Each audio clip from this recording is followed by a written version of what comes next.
എനിക്ക് സീറ്റ് തരാത്ത പറയുന്ന പ്രശ്നങ്ങൾ ഉള്ള മറ്റുള്ളവർക്ക് സീറ്റ് കൊടുത്തു. ഇടതുപക്ഷത്തു നിന്ന് ചാടി വന്നിട്ടുള്ള ആളുകൾക്ക് അവർക്കും സീറ്റ് കൊടുത്തു. അപ്പോൾ സത്യം മറച്ചു വെച്ചുകൊണ്ടുള്ള ചില താല്പര്യങ്ങൾ, ചില വ്യക്തികളുടെ താല്പര്യങ്ങൾ സംരക്ഷിക്കുവാൻ വേണ്ടിയിട്ടുള്ള നീക്കമാണ്. നിലവിൽ നോമിനേഷൻ കൊടുക്കാനുള്ള പേപ്പറുകളെല്ലാം ഫില്ല് വെച്ചിട്ടുണ്ട്. AICCയുടെ സംഘടനാ ചുമതല general secretary Shri KC Venugopal അദ്ദേഹവുമായിട്ട് സംസാരിച്ചിരുന്നു. അദ്ദേഹം വളരെ പോസിറ്റീവായിട്ടാണ് എന്നോട് പ്രതികരിച്ചത്. ഞാൻ വളരെ പ്രതീക്ഷയോട് കൂടിയിട്ടാണ് ഈ നിമിഷം വരെ ഇരുന്നത്.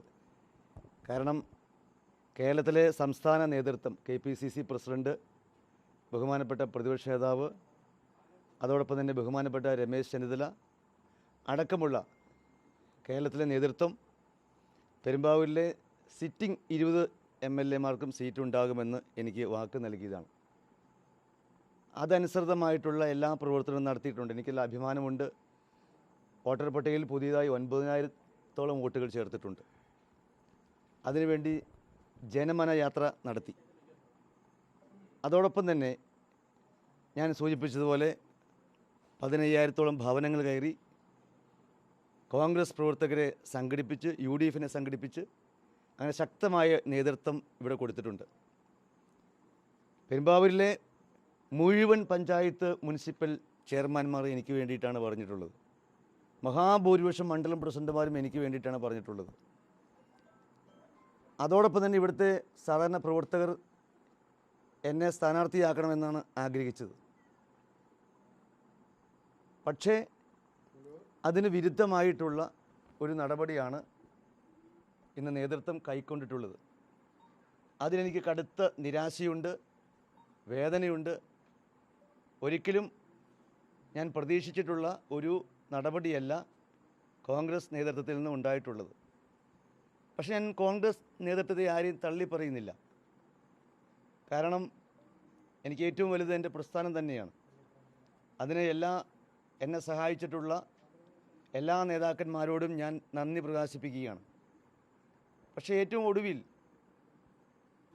ബഹുമാനപ്പെട്ട ശ്രീ AK ആന്റണി സാറിൻ്റെ കസ്റ്റഡിയിൽ ഈ പ്രശ്നങ്ങൾ വന്നപ്പോൾ അദ്ദേഹം കൊടുത്ത റിപ്പോർട്ട് പോലും പരിഗണിച്ചില്ല. ഞാൻ മനസ്സിലാക്കുന്നത്, ഒരു പന്തിയിൽ 2 രീതിയിലുള്ള വിളമ്പൽ നല്ലതല്ല എന്നാണ് അദ്ദേഹം പറഞ്ഞിട്ടുള്ളത്.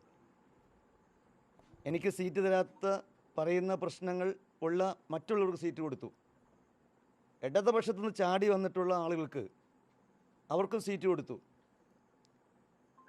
പെരുമ്പാവൂരിലെ ജനങ്ങളോട് ചോദിച്ചാൽ പറയും, ഇന്ന് ഇവിടെ നിർത്തുന്ന സ്ഥാനാർത്ഥികളെക്കാൾ കൂടുതൽ ജനപിന്തുണ ആർജിക്കുവാൻ എനിക്ക് കഴിഞ്ഞിട്ടുണ്ട് എന്നുള്ളത് യാഥാർത്ഥ്യമാണ്. അപ്പോൾ സത്യം മറച്ചു വെച്ചുകൊണ്ടുള്ള ചില താല്പര്യങ്ങൾ, ചില വ്യക്തികളുടെ താല്പര്യങ്ങൾ സംരക്ഷിക്കുവാൻ വേണ്ടിയിട്ടുള്ള നീക്കമാണ്. ആ വ്യക്തികൾക്ക് അവരുടെ പ്രതിസന്ധി കാലഘട്ടങ്ങളിൽ ഏറ്റവും കൂടുതൽ തണലായി നിന്നിട്ടുള്ള ഒരാളാണ് ഞാൻ. പക്ഷേ ഇന്ന് ബഹുമാനപ്പെട്ട PP തങ്കച്ചൻ സാറിൻ്റെ അസാന്നിധ്യം, കേരള രാഷ്ട്രീയത്തിലെ ഏറ്റവും പ്രഗത്ഭനായിരുന്നിട്ടുള്ള, ഏറ്റവും കൂടുതൽ ഞങ്ങളെ സഹായിച്ചിട്ടുള്ള PP തങ്കച്ചൻ സാറിൻ്റെ അസാന്നിധ്യം, അദ്ദേഹത്തിൻ്റെ വിയോഗം, അദ്ദേഹം ഈ ഭൂമിയിലില്ല എന്നുള്ളതുകൊണ്ട് ഇവിടെ നിന്ന് ഒരു സപ്പോർട്ട് എനിക്ക് കിട്ടാതെ പോയി എന്നുള്ളത് യാഥാർത്ഥ്യമാണ്. ഞാൻ നിശ്ചയിക്കപ്പെട്ട സ്ഥാനാർത്ഥിക്ക് വിജയാശംസകൾ നേരുകയാണ്.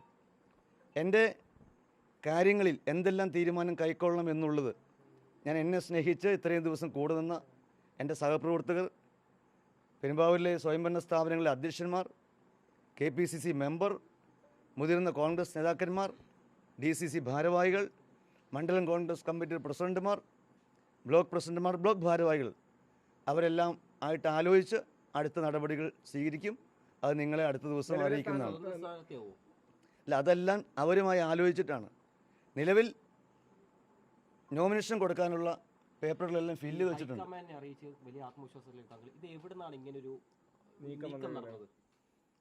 അല്ല, ചില നീക്കങ്ങൾ നമ്മൾ അറിയണമെന്നില്ലല്ലോ. എന്നെ സംബന്ധിച്ചിടത്തോളം ഞാൻ വിശ്വാസമർപ്പിച്ച നേതാക്കന്മാരുണ്ട്.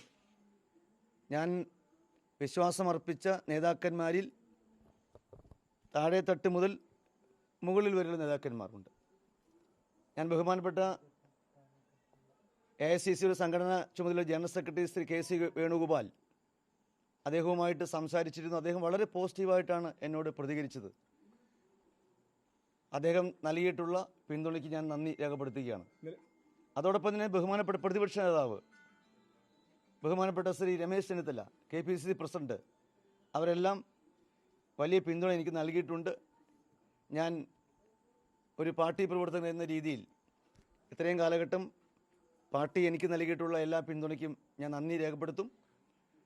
ഞാൻ അതോടൊപ്പം തന്നെ പെട്ടെന്നൊരു തീരുമാനം ഞാൻ പറയുകയല്ല. ഞാൻ എൻ്റെ കൂടെയുള്ള കോൺഗ്രസ് പ്രവർത്തകന്മാർ പൊതുവെ ഇത്രയും ദിവസം ഈ പ്രതിസന്ധി ഘട്ടങ്ങളിൽ നിന്നിട്ടുള്ള ആളുകളുണ്ട്. അവരൊക്കെയായിട്ട് ആശയവിനിമയം നടത്തിയതിനു ശേഷം ഒരേ പന്തിയിൽ നിന്ന് രണ്ട് വിളംബരം എന്ന് പറയുമ്പോൾ എന്തെങ്കിലും ഒരു നീക്കം ഇവിടെ ഈ ജില്ലാ നേതൃത്വം നടത്തിയിട്ടാണോ അല്ലെങ്കിൽ സംസ്ഥാന തലത്തിലാണോ? ഞാൻ മനസ്സിലാക്കുന്നത് അങ്ങനെയാണ്.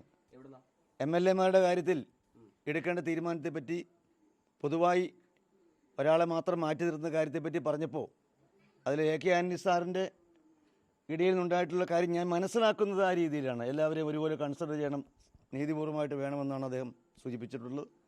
മറ്റ് സ്ഥാനാർത്ഥികളുടെ കാര്യത്തിൽ ഭൂരിപക്ഷം ജനാഭിപ്രായമുള്ള ആളുകളെ പരിഗണിക്കുക, പക്ഷേ മറ്റൊരാൾക്ക് വിരോധമുണ്ടാകാത്ത രീതിയിൽ വേണം അത് പരിഗണിക്കാൻ എന്നാണ് അദ്ദേഹം നിർദ്ദേശിച്ചിട്ടുള്ളത് എന്ന് ഞാൻ മനസ്സിലാക്കുന്ന കാര്യമാണ്.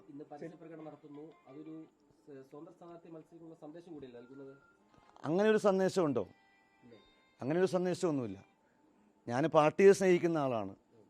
അതോടൊപ്പം തന്നെ ഇവിടെയുള്ള നേതാക്കന്മാരും എൻ്റെ പാർട്ടി നേതാക്കന്മാരുമായിട്ട് ആലോചിച്ചിട്ട് അടുത്ത നടപടികൾ കൈക്കൊള്ളും. നോമിനേഷൻ നൽകാൻ തീരുമാനമുണ്ടോ?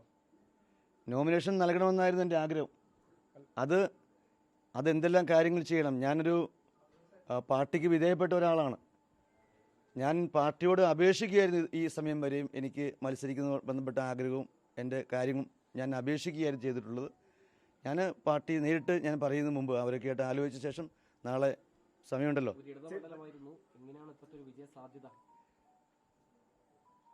വിജയസാധ്യത അത് നിങ്ങൾ ജനങ്ങളോട് ചോദിക്കണം.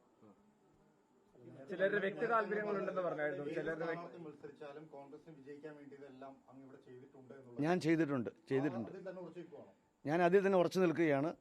സ്ഥാനാർത്ഥി ആര് മത്സരിച്ചാലും ജയിക്കാൻ പറ്റും. പക്ഷേ അതിനനുസൃതമായി സ്ഥാനാർത്ഥികൾ ഉയരണം. ജനങ്ങൾക്ക് താല്പര്യമുണ്ടെങ്കിൽ ഉറപ്പായിട്ടും ഒരാൾക്ക് ജയിക്കാൻ പറ്റും.